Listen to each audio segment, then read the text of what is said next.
अस्सलामुअलैकुम दोस्तों।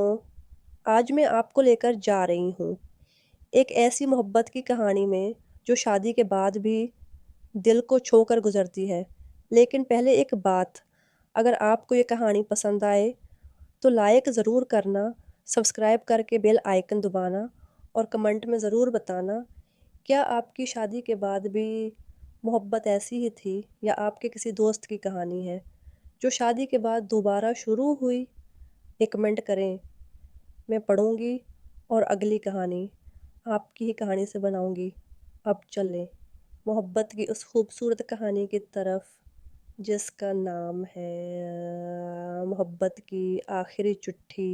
शुरू करते हैं। शादी के 2 साल गुजर चुके थे, लेकिन कासिम को लगता था उसकी बेबी सारा इससे अब मोहब्बत नहीं करती। हर रात वो अकेली सो जाती थी। कासिम दफ्तर से देर से आता। दोनों के दरमियान सिर्फ खामोशी थी और कभी कभार छोटा सा झगड़ा। शादी की पहली रात याद आती थी जब कासिम ने सारा के हाथ में हाथ डालकर कहा था, तुम मेरी दुनिया हो। और सारा ने शर्म से सर झुका लिया था। अब वही सारा रात को फ़ोन पर बात करती और कासिम से नज़र चुरा लेती। कासिम का दिल भारी हो जाता। वो सोचता, क्या मोहब्बत ख़त्म हो गई। एक दिन कासिम घर जल्दी आया और सारा का फ़ोन चेक किया। एक मैसेज पढ़ा, तुमसे मिलना है, ज़रूरी है। सेंडर अहमद। कासिम का दिल टूट गया। उसे यकीन हो गया सारा उसे धोखा दे रही है। उसने तलाक का फ़ैसला कर लिया। रात को जब सारा सो गई, कासिम ने उसके तकिए के नीचे एक चिट्ठी रख दी। मैं जा रहा हूँ, तुम आज़ाद हो। उसने चिट्ठी पर अपना पसंदीदा परफ्यूम लगाया, वही जो शादी के दिन इस्तेमाल किया था। अगली सुबह सारा ने चिट्ठी पढ़ी और उसकी आंखों से आंसू बहने लगे। उसने फ़ौरन अहमद को फ़ोन किया। तुमने जो सरप्राइज़ प्लान किया था उसकी वजह से मेरी शादी टूट गई। अहमद हैरान था। उसने कहा, मैं तो तुम्हारा भाई हूँ सारा। मैंने तुम्हें सरप्राइज़ देने के लिए कासिम से मिलने का कहा था। सारा ने सब कुछ समझ लिया। वो दौड़ी हुई कासिम के दफ्तर पहुंची। वहां कासिम तलाक के कागजात पर साइन कर रहा था। कासिम, रको, सारा ने चीख कर कहा। वो अहमद मेरा भाई है। मैं तुम्हें सरप्राइज़ देना चाहती थी, तुम्हारी पसंदीदा जगह पर डिनर का।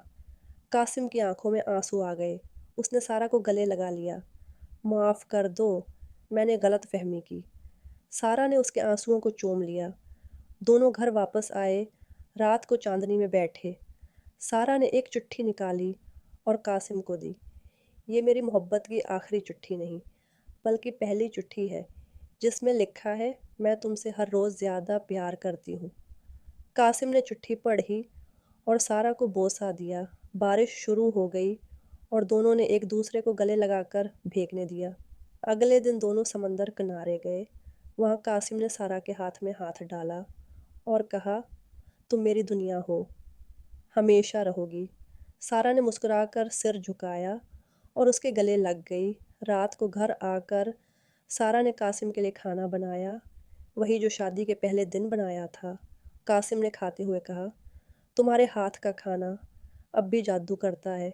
सारा ने शर्म से मुस्कुराया और कासिम ने उसका हाथ चूम लिया।